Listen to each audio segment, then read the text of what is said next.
Hello, friends. Welcome to episode 1248 of the Locked On Hawks podcast. I am your host, Brad Rowland, coming to you on Memorial Day weekend. And thank you for listening to the show and watching the show. As always, making us your first listen each and every day. Check us out on Apple Podcasts, Spotify, Stitcher, YouTube, and across the podcast extravaganza that is the internet at this point in time. And today's show will be myself and Glen Willis talking about DeAndre Hunter in terms of our player capsule series. We've talked about John Collins already on the show, Danilo Gallinari, a smorgasbord episode where we talked about Jalen Johnson, Sharif Cooper, Skylar Mays, etc. with myself and Glenn. And today focuses on Hunter. As a plug, I talked to Andrew Kelly 2 or 3 times in the last week and a half on fake trades and the draft, etc., the NBA draft lottery now in the wake of that. And also our most recent episode that you're listening to before this one would have been Kevin Chouinard and I talking about, for about an hour, about the Hawks and the state of the Hawks affairs right now in the offseason. A lot of interesting analysis there from Kevin on that podcast, and I definitely encourage you to catch up on that one and listen/watch at your leisure. Again, today will be on DeAndre Hunter with myself and Glenn. All kinds of interesting stuff on DeAndre in this very important time for his career,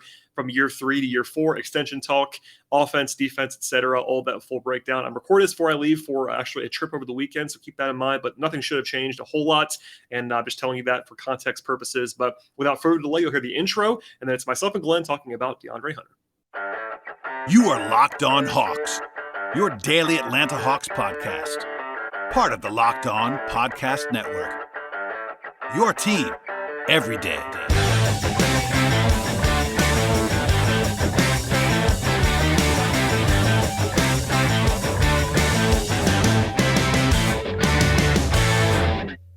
I am joined once again by my friend Glen Willis to continue this player capsule series with a discussion today on DeAndre Hunter. Glenn, welcome back to the program. Thanks for having me. Look forward to getting into the mess that was the DeAndre Hunter season. Listen, yeah, that's a good way to describe it. We've had plenty of on-record conversations about DeAndre Hunter involving us. We've had offline conversations about DeAndre Hunter. I find that oftentimes either you or I is trying to defend him in some circles and talk about how he's maybe gets a little bit too much heat. And then even recently, I've gotten piled on for being too negative, quote unquote, about Hunter, maybe in this space. So a lot of nuance, which is not always the strength of the internet. I think you and I try to give a little bit of nuance along the way, but certainly at the very least, we could say it was not a breakout season in his third year for DeAndre Hunter. He was banged up, which we'll get into, I'm sure. It's worth noting just at the top, though, he had the wrist injury that cost him a bunch of time. He had the knee issue dating back to last year.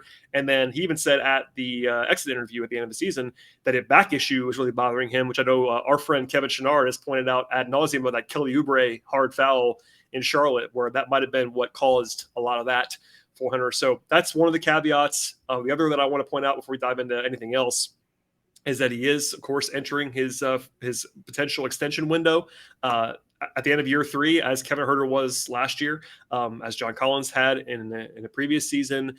They can extend him. We will not spend too much time on that because I think it's not necessarily what we want to do, but we'll do that, I'm sure, at some point. But he'll be 25 in December. A big year, if nothing else, coming for Hunter. No matter what happens extension-wise, in his development, I think his fourth season will be enormous, both because he wasn't great this year and because it just has kind of the, he's at the age where it's kind of not now or never, but you certainly kind of know more about what a guy is by the time he's 25, 26 years old. So, we kind of got into it a little bit there, but Glenn, where is your brain at with DeAndre Hunter at this point? Because it feels like there's a lot of vitriol, but there's also a lot of maybe holding out hope as a guy who's a former top 5 pick. Where's your mood at on Hunter at the end of the season? Yeah, I feel like I understand any perspective someone has, right? If someone's really pessimistic, you look back and you're like, I get it, Yeah. If someone's still optimistic, I'm like, I see a lot of things that make me optimistic about what he could become too. One thing for me is, like, when I went back to make my notes, I noted he played 53 games, and I was like, he played 53. I thought it was a smaller number than that. It felt like he missed so much more time than that. He missed a lot of time. Yeah. Yeah. So for me, when I now that we've had time, a few weeks to kind of pull back from the Hawks season and look back, Hunter maybe is the most interesting guy to kind of work through. Okay, what did we learn about him this year? And for me, I think about the first game when he was so good defensively on Luka, right? Yeah. And from that vantage point, it's like, oh man, the Hawks, really could have the defensive guy that they want. And that didn't really kind of work out. And that if we have time, we can get into a little bit about scheme difference under Nate and the prior coaching staff, and how that's kind of factoring into my view around there. But even like later in the season, when he had some of his better defensive performances, he's very good working over screens, which is rare for a guy his size to be that good. And he's, we all recall in the game the Hawks won against Miami, the way he defended Butler on that last possession. I mean, it just kind of makes you think like, oh, this could be the guy where on the last possession of the game where you need to stop, he's the one you're going to put on the guy that is going to go seek that shot. And so there were flashes on defense, even if the consistency was pretty far off where the Hawks needed it to be and where probably all of us really wanted to see that. How much of that was the back? Here I am, a 50-year-old guy. I hear someone complain about their back, and I'm like, all the empathy in the world for that, Oh yeah. But in my mind, when I think about defense, it's hard for me not to kind of go to the other end of the court and think about, well, what do they really want him to do on offense? Is it to be the secondary guy? Do they want him being second in usage, for example? Do they want him attacking the weak side after Trey's kind of commanded a lot of attention at the point of attack and stuff like that? And to me, I feel like right now for him, the Hawks really need to decide what they want him to be, because I feel like when I look back, it's kind of been a moving target. The injuries have been part of that. Bogey coming in and becoming a guy who's an offensive focus mostly this year on the second unit kind of has an impact there. But I feel like they need to be like really specific about what they want. Do they want him to be their defensive stopper and to make that where he expends most of his energy and where most of kind of their bigger asks go on the defensive end? But on the offensive end, we've seen, across his time in the league so far, when the other team kind of cross matches and puts a big wing on DeAndre will go at the smaller guy who sometimes is switched onto him and try to punish with his size that mismatch. So I feel like they need to right size and correctly scope his offensive role and figure out that they want him to be a defensive primary that probably needs a smaller role in offense, or do they want him to be more kind of a balanced two-way guy that's kind of your second and a half guy on both ends of the court, not necessarily second or first in that sense. And so for me, I kind of, as much as anyone else, I look at the coaching staff and I look at the front office and I'm like, what is the role that you are designing for him that will set him up for success? And I feel like that's been a moving target, like his whole time since he came in the league. And so that's what I think about. Like, just one kind of indicator here. Last year, the 2021 season, I should say, in between 16 feet and the 3-point line, he shot 58%. Not a huge volume, but he was great, like kind of operating in that kind of mid-range with his face-up game. This year, on more volume, he only shot 33%. And I think about how many times the Hawks were trying to attack a mismatch, and Dre kind of dribbling with the defender right in his face as opposed to getting a true advantage situation. So yep. I feel like what the Hawks faced this year with more switching, less drop, a lot more ball pressure, and things like that, put DeAndre in a lot of situations offensively where he can kind of get to his best stuff.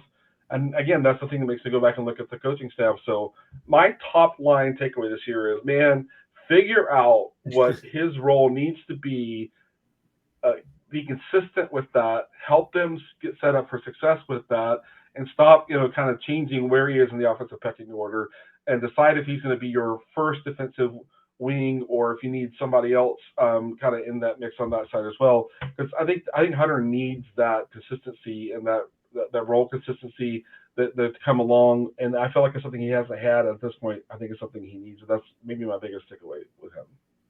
I'm glad you said that, because it really does get overlooked. And I'm reminded in the playoffs when you get the national voices for the first time, or at least maybe the first time for the Hawks, and there's this thought that he's their number 2 on offense, or that he's this elite, all this stuff. And it's like, if you watch it, that's not really been the case. And I do think it comes down to, like you said, what is he going to be? We kind of know what he did this year. We'll talk about that for sure on this conversation, and what his strengths are and what his weaknesses are.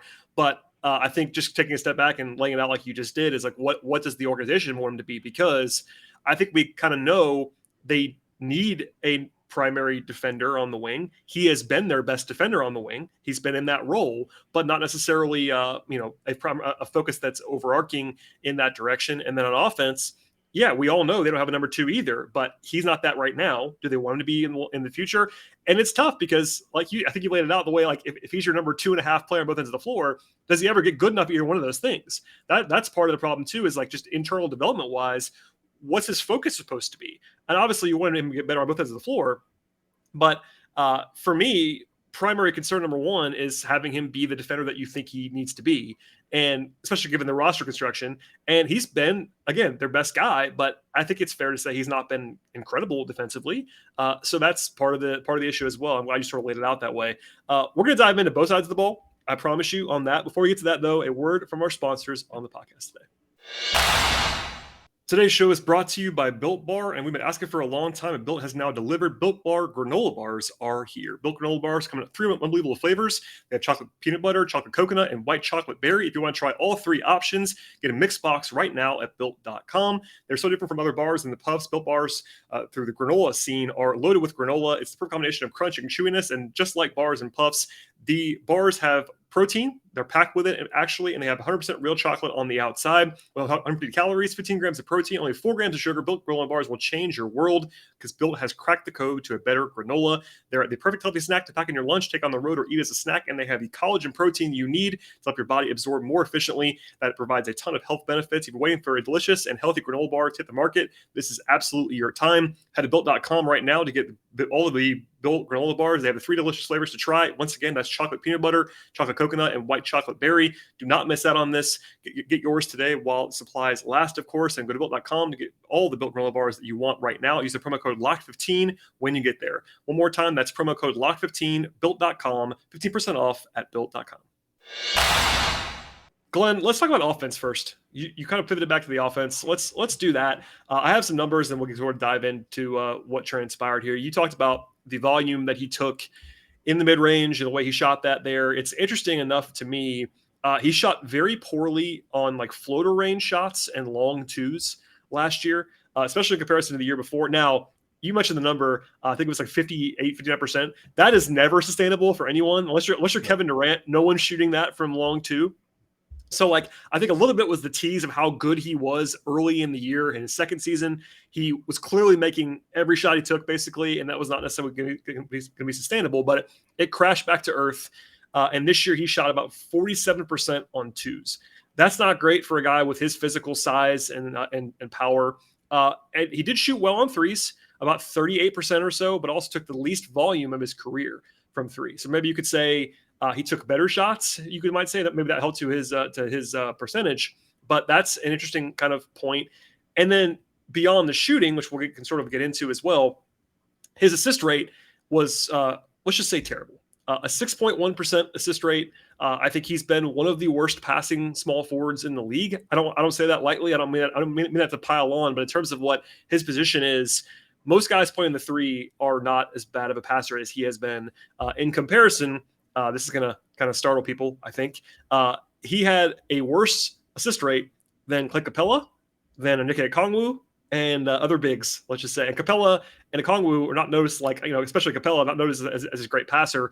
Higher assist rate than DeAndre Hunter this year. So we can get into all the nuance of why. His scoring was kind of the same as it's been the last couple of years, so that's not a huge concern. And look, he did average 13 points a game. You can't fake that.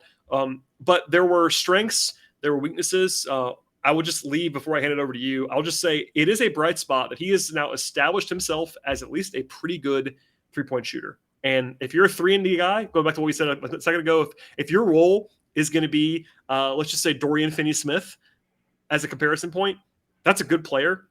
Is that a top 5 pick in the draft? Maybe not. But throw that out the window. If you want Hunter's role to be elite defender and spot-up shooter, there's some signs in there on his spot-up shooting that's actually might be a good path for him. If you want him to do everything else, the inside, the three-point line stuff, the passing, etc., there's more room to grow there.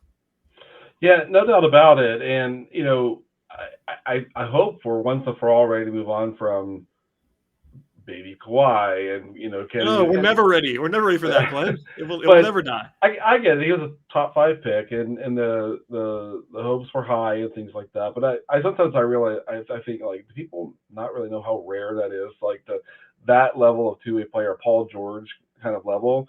Which in small bets, I feel like sometimes they were kind of nudging him in that direction. We need a lot from you and on offense and defense. And to my comments a few minutes ago, I think they need to fix that. From my view, offensively, which is where you want to take the conversation, is 3-point shooting is critical. You need to have credible 3-point shooters on the floor with Trey because of what the kinds of shots he creates for his teammates. So that's great, and I don't see a reason why he can't be a reliable, in the range of 37 and 38, on a good season, 39 or more, in that range. For me, though, a guy his size, the shooting profile, what he shot from 2 this year, et cetera, it all comes down to finishing.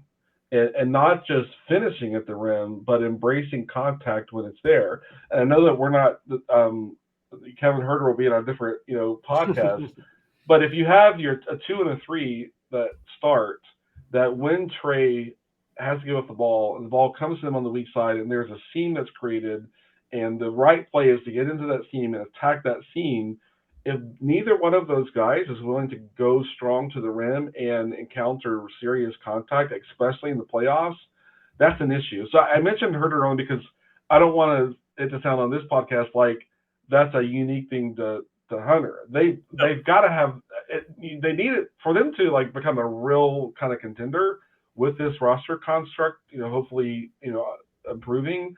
They need that from both of them guys. But it starts with they got to have it from one of these two guys, right?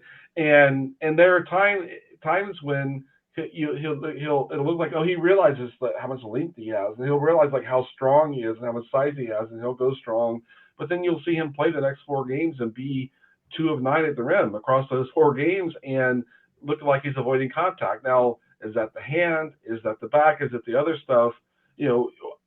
As a quote fan, I can understand one wanting to kind of talk themselves into that being injury related, but this has been a thing pretty much for his whole NBA career at this point, not going to embrace that contact at the rim and such. And I know he gets frustrated with the calls he doesn't get, but I think we could probably all agree that to get calls in the NBA, you've got to be aggressive going to the rim and not kind of trying to work around the contact. Referees just aren't going to give you that. So I still think he has a great raw face-up game that can help with kind of attacking mismatches, not as a primary way to play basketball and offense for the team, but I still think he's equipped to be one of the best guys kind of punishing mismatches.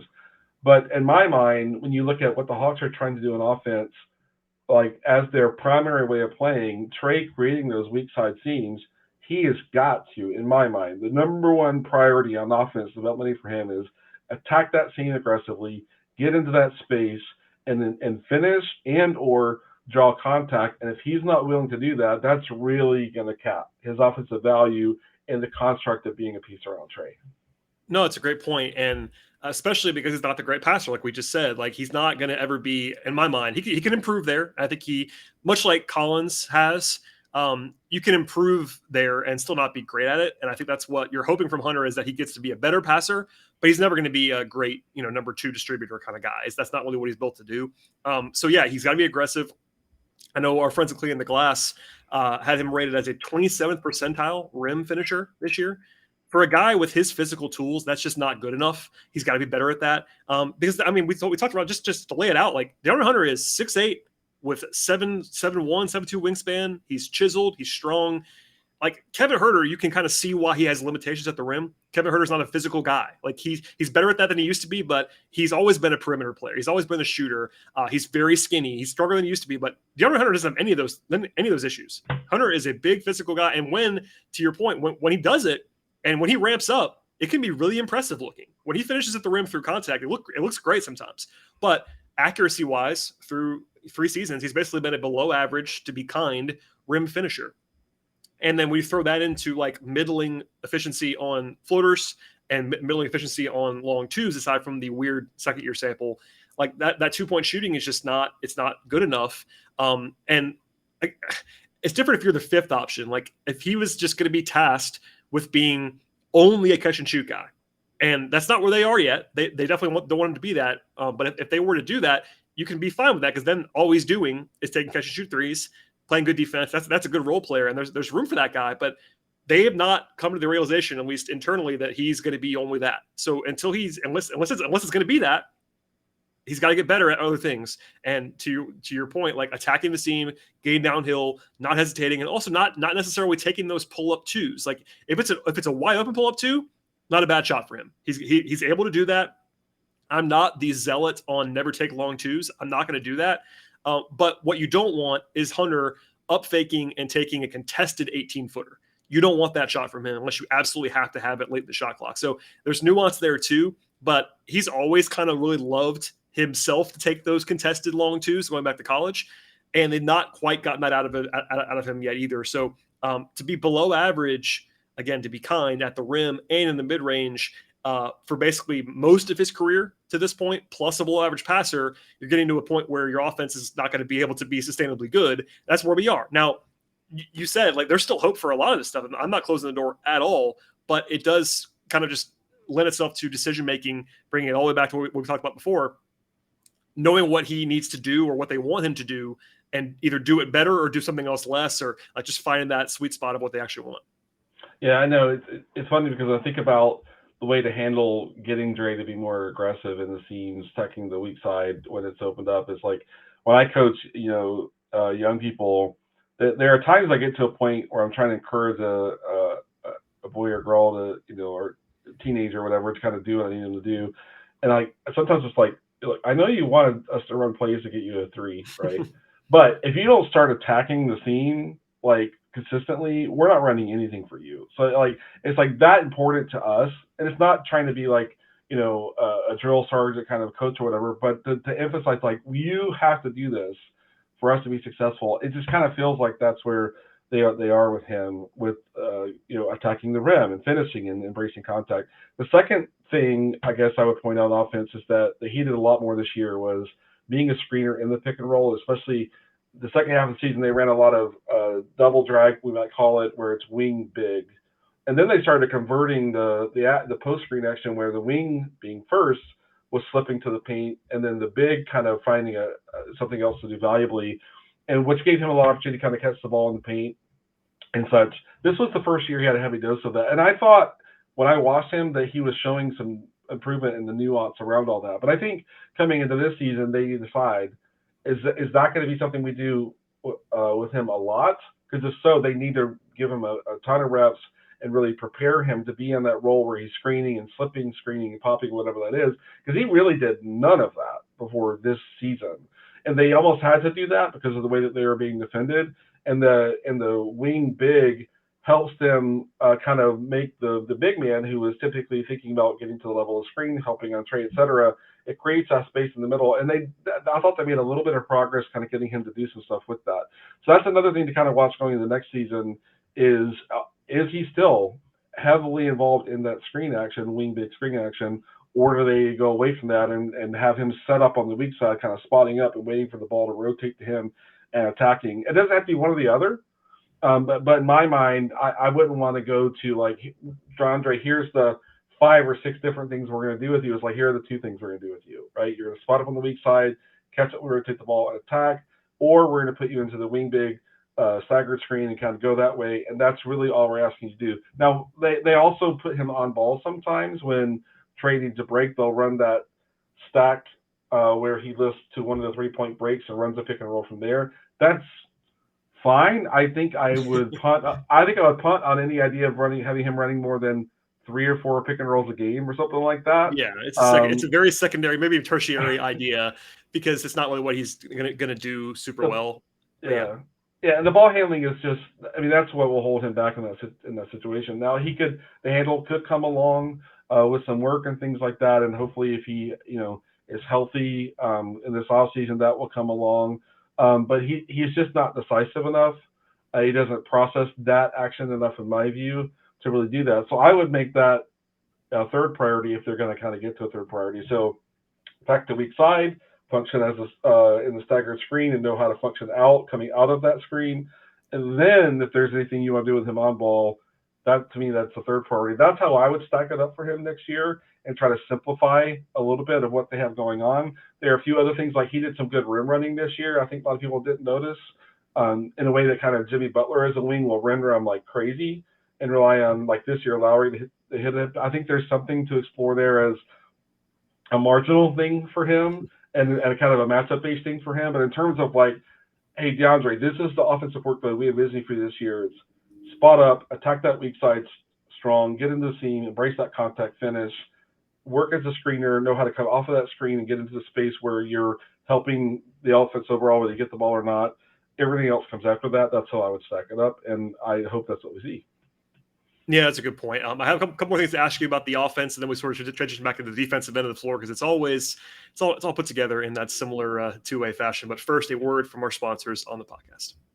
All right, Glenn, this is going to be kind of a broad question and maybe a very overly simplified question, but it sort of popped to my mind when we were talking about him being as a screener more and rim running more.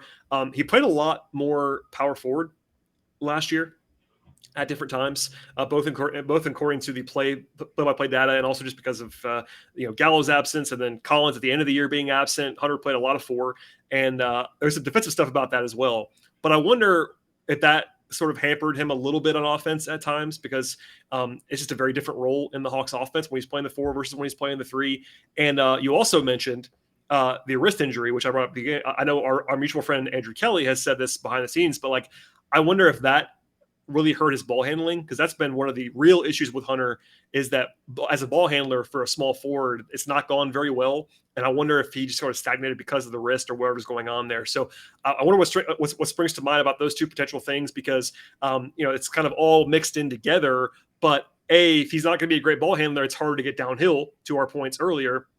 And also if he's playing more 4, his role is just so much different on both ends of the floor, but especially, really on both ends of the floor, I guess, not even especially on defense. But I don't know. It's just intriguing because, in theory, he'd be a great combo 4. He has the physicality for it at 6'8" and 220, whatever he is. But in the Hawks system, him playing the 3 versus the 4, it's just very different. Yeah, it is. The ball handling thing, historically he's been a guy when he's attacking a defender in front of him, it starts with a jab right dribble. He's pretty mechanical. I mean, that doesn't surprise anyone to say that, right? Always has been too. Always. Yeah. Or if the defender jumps to his right hand, it's kind of an immediate move with his left hand attacking that direction. And he's good with the step back when he's working to his left. Like, and Lou is the famous guy, don't let him get left with his dribble right and then get to that step back. But that's basically kind of in the package. One-on-one, he's pretty safe with the ball. When defenses like Miami did so many times pushes him into traffic, that's when it gets really rough.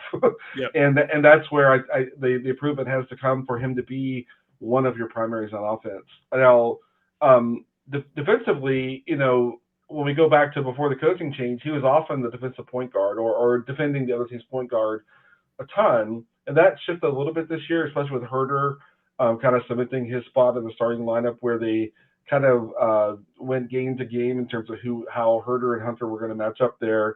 But in my mind, I think Hunter is still the better of the two on ball. I think he was their best wing defender across the season in that kind of role. Herder is good working over flare screens and other types of off-ball screens, things like that. Herder is just not physical enough all the time to work around a really good screener when he's chasing someone with the ball around the screen. Hunter has the footwork where he gets the foot down before the screener can kind of get up into his body to really limit him, and just the size and the strength to kind of work over that. When I think about him in that role, in that area, I think about him kind of taking issue with the way some of the Miami set a few screens that impacted him physically. And you've got to be willing to kind of push back, on that and such. So I still think his best role defensively is to be with someone else, a 1A, 1B kind of situation where it's a little bit kind of matchup dependent. In terms of can he play defensively at the 4, I know I'm maybe stealing your thunder here, but the rebounding has not been nearly good enough. Well, that's definitely part of it. And quickly before I forget to say this, part of the issue with having him be your primary perimeter guy, on guards, his first 2 seasons especially, no matter who it was, point guard, shooting guard, small, like he was always the guy they put, well, not always, most of the time, the guy they put on the best player on the perimeter, no matter what. If he's playing the 4 and you're playing him alongside a couple of wings who are, smaller wings, like Herter type wings, it's a lot harder to have that guy be your primary point of attack defender if he's playing the 4 as well. So that's part of the calculus too. And then you get into the rebounding, where I know I've been banging the drum on this for a long time. And I will say it was the worst it's ever been this year. He was not quite as bad of a rebounder the first 2 years of his career, but he ended up this season, just to put a number on it, with a 10.4% defensive rebound rate, which is, I would describe that as flat out awful for a power forward. That's for sure. Even as a small forward, that's a really bad number. Just for comparison's sake, he had a worse defensive rebound rate than Herter. He had a worse rebound rate than Bogdanovich and DeLon Wright. I know DeLon's really good as a guard, but still he's has a lot better physical tools to rebound than guys like Herter and Bogdanovich. He has a very similar rebound rate to guys like Trey and Lou, which tells you all you need to know about that. I know Trey's actually kind of a sneaky decent guy rebounding sometimes, but again, he's 6'1", 180 versus Hunter. So I think that at a bare minimum, to be fair, he should be better than that moving forward. It was kind of a worst case scenario kind of thing, but just to have one more comparison point, because I actually did the research, he had a worse rebound rate than guys like Donovan Mitchell and De'Aaron Fox and Tyus Jones, Malik Monk, Jordan Poole. All those guys have better rebound rates than Hunter. Not what you want. So that's part of it. And I sort of invoked this earlier in the offseason. This is a very similar conversation to what we used to have about Torian Prince. They're different players, but there was always a call for Torian to play the 4. And I was always like, is he going to rebound? Because if he doesn't rebound, he can't play the 4. Right. It's kind of the same thing for Hunter. I think he'll be better than this. The tools are better than this, but that is definitely a limitation. And it's just kind of a weird thing too. I don't know if there's probably some randomness to it, but I mean, you pay attention to this stuff more than most. Like, is it a want to thing? Like, what holds him back in your mind from being even a decent rebounder? Because he should be physically a decent rebounder, you would think. Yeah, I mean, it looks to me like when he has to give so much effort at the point of attack that he's for whatever reason is not able to reorient himself. Once the shot goes up, like most players can go, oh, the shot's up, I'm going to figure out where there's some space to step in and help rebound and things like that. And it just seems like him reorienting himself to being a rebounder is just something that's hard for him. I have no idea what that's about. On these speculations. Well, maybe perimeter stuff too, like you said. Like maybe it's part of it. We would say is that he is playing on the perimeter defensively more than a lot of guys at the position would be. Like if he's guarding, let's just say, I don't even know, pick a high end guard. Like if he's defending, I don't know, point guard X, that's a great player in the league. Kyrie, right? Yeah, Kyrie. Yeah. Like it's going to be harder to rebound guarding Kyrie than it would be if your entire job was to defend even Kevin Durant or somebody on that team that is just closer to the rim a lot. Right. So that is maybe, if you want to be charitable, part of it. But that does not explain a full season of 10% rebounding. I can't explain to you how bad that is. It's just very, very, very bad. And like, it's different than a Kongwu, where like we've had this conversation before, but a Kongwu has clear physical reasons why he wouldn't be a great defensive rebounder for a center. Like there's a reason inherently why he wouldn't be great at that. He is 6'8", playing center. But Hunter doesn't have that. And it's like, we believe, at least I do, I think you do too, that a Kongwu will improve there, but it's always going to be a question of his. This shouldn't need to be a question of DeAndre Hunter's profile. In fact, for me, it wasn't as a prospect. It wasn't like we were worried about this dating back to when he was coming out of Virginia. Like it shouldn't be a problem. And I wonder if that's something that they know is going to be a problem moving forward, or maybe it's something that they're going to work on with him, because it might seem like a small thing, but for a team, and maybe I should say this, one more caveat. It's possible that it's lower because of Capella too. I know I've given Collins that a little bit. I think it's more direct when it comes to Collins, but it's hard to make that case when guys like Herter and Bogey have better rebound rates than you do. So I'm trying to do all things. Like I'm trying to defend him a little bit on this, but like at the end of the day, it's unacceptably bad. It really is. Yeah. No, it is kind of funny to work into the context a little bit, because you'll see a game where Trey has like 7 or 8 rebounds, and I'll remind myself like, oh, that team was constantly on purpose putting Trey on the weak side baseline, which is prime rebounding real estate, right? And the ball just comes to him in certain ways, and it is what it is. Yeah, and it's easy when you have been away from the play and not had to show up as a help defender to be able to kind of focus on where the rebounding is coming off and things like that. But I think that may be part of it. But the reality is when the Hawks were at their best rebounding the ball, especially when Clint was off, was when 4 defenders were getting to the paint and showing up to help rebound together.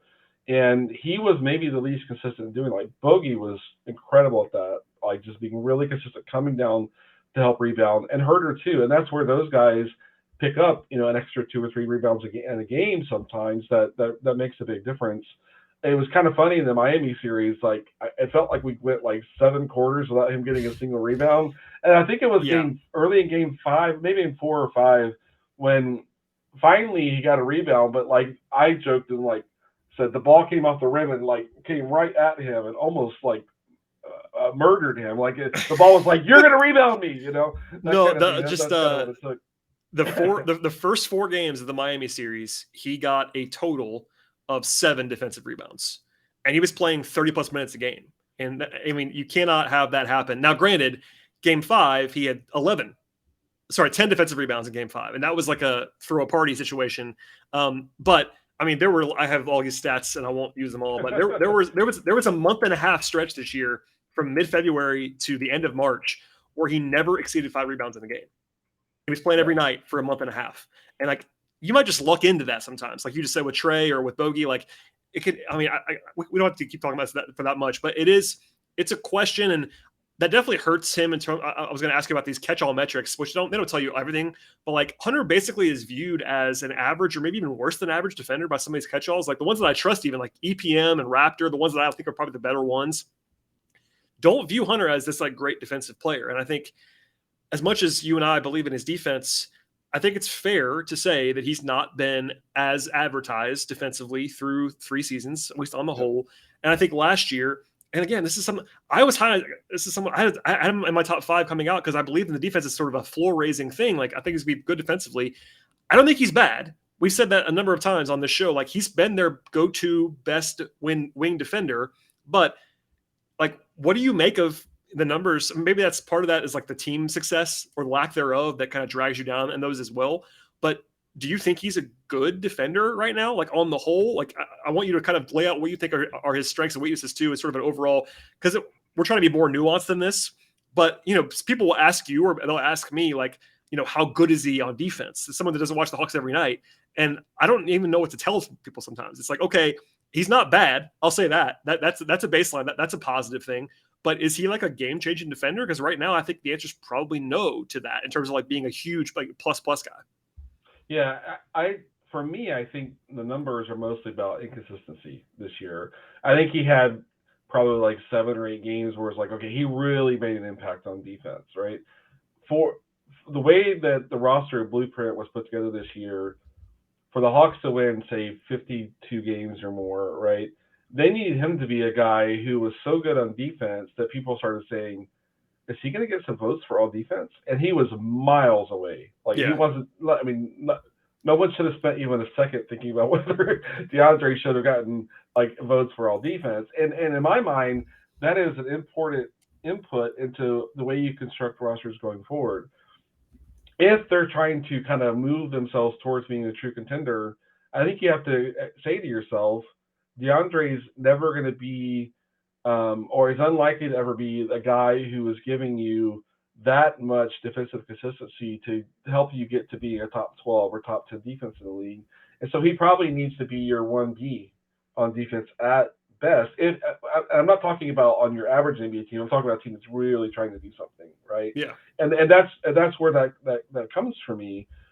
If they really simplified his role on offense and then really said, look, we want to really have you invest like 80% of your energy and et cetera on defense, could he start getting closer to that? I don't think that's ridiculous to think that. But they would have to really right size his role on offense to give him that focus on defense, like you see in a guy like Dorian Finney-Smith. Now, I think it's fair to say you'd be punting on a lot of potential offensive value if you did that. So let's make him the number 2 on defense in terms of our perimeter guys. See if we can get a guy who can kind of come in and be a guy who does give 75-80% of his effort and energy on defense, and get DeAndre slotted correctly on both ends of the court. What he does well, I mentioned earlier, is navigating screens with his size is great. Holding up at the point of attack without help, B plus. Probably what I kind of give him there. When he gets into space, at times he can have a little bit of trouble, and to me that's just about more consistent footwork, not from the vantage point that he has bad footwork, but that he's not using specific footwork for what the player with the ball likes to do. Is he recognizing this guy loves to move left like immediately and getting on that player's sort of left side? It's that game planning and the nuance that kind of comes in there that would need him to kind of really, really move. Now, like I said, it's hard to do that if you're asked to take a lot of uses on offense. So for me, that's where it comes in. We talked about this with JC a little bit, but really where a lot of Hunter's defensive value should come from is in his versatility. I remember a play in the Knicks series when he got shuffled into center and he was in the middle of the paint, calling out, all of the comms and getting everyone organized, and then someone dribbled down his area and he got a block and rebounded his own block, and I was like, oh my gosh, so he can do enough on ball, he can do enough off ball, and such that if you don't have him being your number one defender all the time, his versatility is going to show up in some of those other areas, helping at the rim, kind of coming down with a stunt or a dig that really helps the guy that's defending at the point of attack. So I wouldn't probably want him if I'm trying to build a 55 game winner slotted to be that guy on defense. I'd want him to be probably only my second guy, and then that kind of works for me. But yeah. The other thing to mention quickly is that when Lloyd Pierce was still the coach, one major change under Nate is that Lloyd wanted all of his wings and guards to top lock the ball and push the ball handler down towards the baseline corner. Yep. And they brought specific help across the paint to steal that baseline off. And Hunter did that. They tried to get Reddish to do it. Reddish wouldn't do anything. They really wanted to do that specifically. But now Nate is keep your guy in front of you. Do your job. Keep your guy. And it is a completely different technique to play. And I think for a guy who is a little bit more mechanical, like DeAndre, he needs more role and technique stability to not always be changing, the kind of technique you're asking him to play. And so I think I could see where a guy like DeAndre needed more time to go, we're not top locking these guys all the time anymore. You want me to keep him in front of me. That's a completely different, that is a different universe of footwork and technique to play. And so I'll be curious to see coming into the season, going into a second full year under Nate and kind of working that top blocking footwork and technique out and to keep your guy in front, if he might stabilize that area of his play a little bit more where I was disappointed in the lack of consistency he had there for what I think he's capable of. No, that's a great point. I hadn't thought about that in particular, but when you lay it out like that, it is very clear that his role has changed. And, listen, we have to live in reality, and it's going to be very hard for the Hawks to get a guy that's a shutdown defender on the wing alongside Hunter. Like that's one of those things it's hard. Like I think I agree with you. Ideally, with what we've seen so far, he's better off as being your number 2 defender. But more practically, maybe you're looking for him to be your 1B. Like maybe you want to have a situation where you don't have a dominant defender, but you have 2 guys who are good, big, and versatile, or whatever. And I know the idea dating back to that draft was to draft 2 defensive wings in Hunter and Reddish, and that's not really worked out perfectly so far. But there was a theory behind it. That's why they did that. And I think that, you could certainly argue that, and a lot of people said this before the draft, that Hunter was not ever going to be, an all defense defender. It was more like we want him to be really good defensively. But there is a difference between, your game changing 2-way Mikal Bridges type defenders and the next tier down. And I think we mentioned Dorian Finney-Smith a few times, not on purpose, but he's not an uber elite defender. He's a good defender. He's very good, but he's not an all defensive guy either. But if Hunter can get to where DFS is defensively with more juice on offense, and he has more juice on offense than Finney-Smith does for sure, that is what your ideal player was. It was never baby Kawhi, to make that reference one more time. For me, that was never realistic. Like, was there a 1% chance of it? Sure. But I think that you were never even as much as they, in my mind, overpaid, and I have to get out of every podcast, overpaid for the draft, for the right to draft Hunter. It was never going to be there. We think he's a star. Like they never said that, number one. And like maybe they paid a lot to get that guy, but it was more like we need this guy's skill set theoretically to play with Trae Young. They were not drafting DeAndre Hunter to be a superstar, and they know he's not that. So bringing it all full circle, what they actually wanted to be is a big question. Like, because it would be a lot easier. It would be a lower ceiling thing, which I think you said earlier. It would be easier to make him better as a regular season player right now if you just said, okay, DeAndre, we want you to just shoot threes and play defense. It would be a lot easier. And honestly, that player would be better than he's been so far. That is very clear to me. So if all you want to do is think short term, that actually would be a better outcome. But he's too skilled on offense and too potentially capable on offense to go ahead and punt his offense like that. In my mind, I think you agree with me on that for what you just said. So that's the question is like, not that has to be this linear, but where do you draw that line? What do you let him do, quote unquote, on offense? What do you want him to do on offense? And then how does that affect your defensively? Because at the end of the day, there's only so much energy for offensive defense. Most of the time, not always, most of the time, the best defenders are limited offensive players because it's really hard to do both of those things all the time, especially in the regular season. It's just tough. Yeah, and it's interesting to me to think about. Like, we talked about positionally, what should it look like, role-wise on both ends of the court. What should it look like? One potential solution that could already be on this roster, not ready for it yet, but if you played him and Jalen together, there might be a lot of times where you're like, which one's a small forward, which one's a power forward? You're not really sure, and it doesn't really matter. And who cares? Yeah, exactly. Right. and the thing to think of, if we kind of pull back on like, what would those two guys look like together once Jalen's really ready?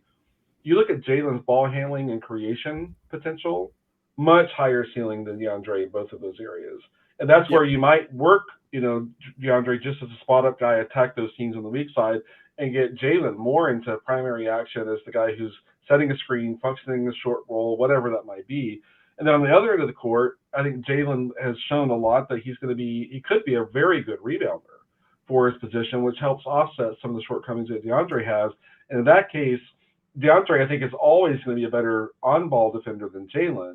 If they can get Jalen kind of functioning more as that athletic guy that can show up and help and like cover a lot of ground and get to the rim, all that stuff. Yep. I mean, that could be like a really powerful kind of way to structure those two guys. And I think they have from a potential standpoint, more on Jalen's side. It's still a lot of what DeAndre has is potential because he hasn't done really much of it consistently at all.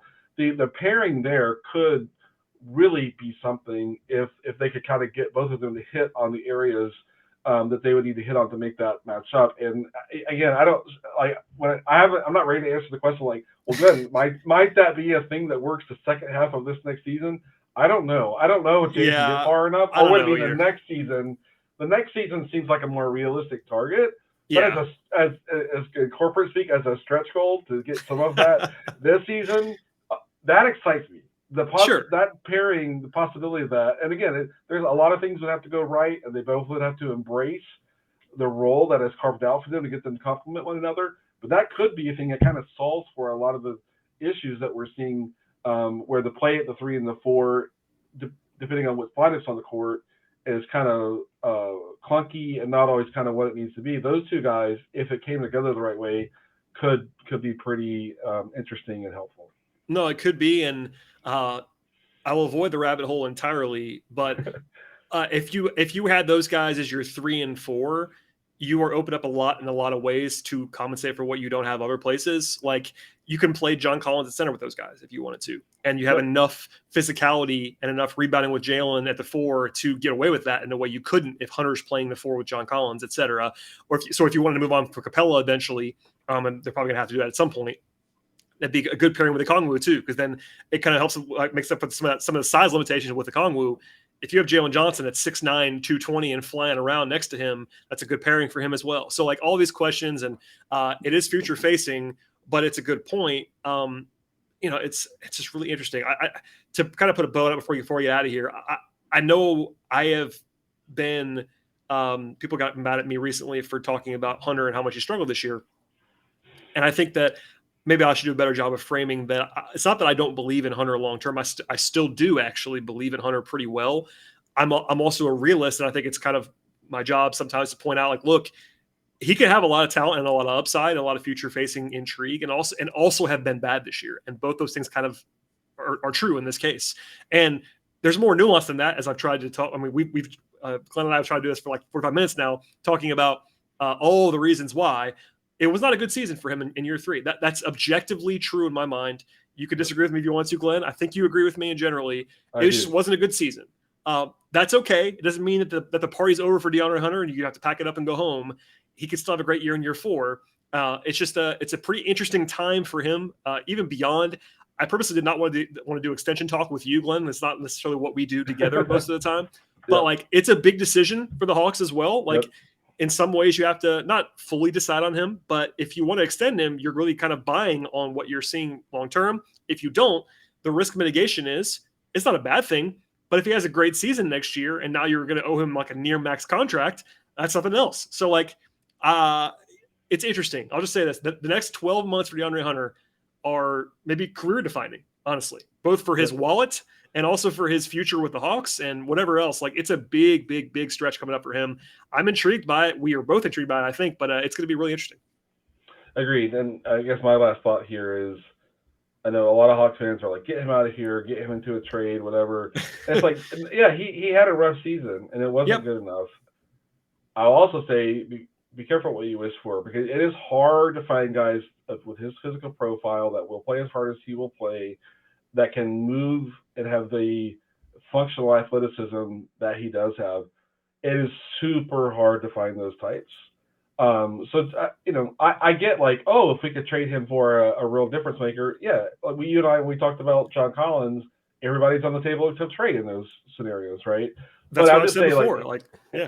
It's fair. He had a rough season. It wasn't good enough for what they need from him. We talked about some of why some of that falls on him, and in my mind, some of that falls around organizational decisions that he made. Sure. But be careful what you wish for, because if he were to get casually moved, which I don't think will happen, then let's just count the number of seasons it takes for them, the Hawks, to reacquire a guy who brings that raw profile that he brings. There aren't a lot of guys like that. So, and that is why at the end of the day they did what they did to draft him. And I nitpicked the overpay in my mind of capital, but that is why they did that. They know deep down, Travis Schlenk knows that you have to take bets on those 6'8", 6'7", 6'9" wings that can play both ends of the floor. And that's why they drafted those guys in the same draft. That's why Jalen Johnson is not exactly the same player, but that's why they did another thing there with Jalen, who can play a little bit of the 3, a little bit of the 4. Those are modern guys who have two-way appeal. And when you're building around Trae Young in particular, you have to have those guys. You have to win at the highest level. You have to have defenders in particular. And they know that. They're betting on them. And obviously the Reddish thing didn't work out very well, but they'll try it again later with that pick whenever it comes back, and this year's pick and whatever. But I totally agree with you. They know what they are hoping he'll be. I'm not sure if it's going to happen. Nobody's sure that what's going to happen there, but they know that's why they went out and got him in the first place. So, well, Glenn, we could probably do another hour on Hunter, which is crazy between you and I. We probably have stuff that we've left unsaid, but we've gone 50 minutes plus. Let's get out of here. I've taken up way too much of your time, but what's going on in your world? I know Peachtree Hoops draft is coming. The draft is like a month away now as we record this, so we're getting closer. Yeah, so draft profiles are going to be coming soon to Peachtree Hoops. I'll have my share of those. As I've mentioned, I'm leaning into this draft class now. I can't do that during the regular season. Too much going on. Too much going on. So, follow our work there. Follow me on Twitter at Willis_Glenn. And then, Kevin and I are still plugging along on that other podcast that I am a regular part of. ATL and 29 is the podcast. We will not shy away from it. It's a lot of fun to listen to. You guys have a new episode in the last week, as I listened to the other day. I'm not sure when this podcast that we're recording right now is running, but that podcast is always updated. Check out ATL and 29. That's a fun show that we can all listen to both those podcasts. I will say that there's room for all of us under the tent. Thank you, Glenn, for doing this. As always, as for everybody else, please subscribe to this show on Apple Podcasts or Spotify or YouTube. Follow Glenn on Twitter. Check out Peachtree Hoops as well. And we'll see you all next time.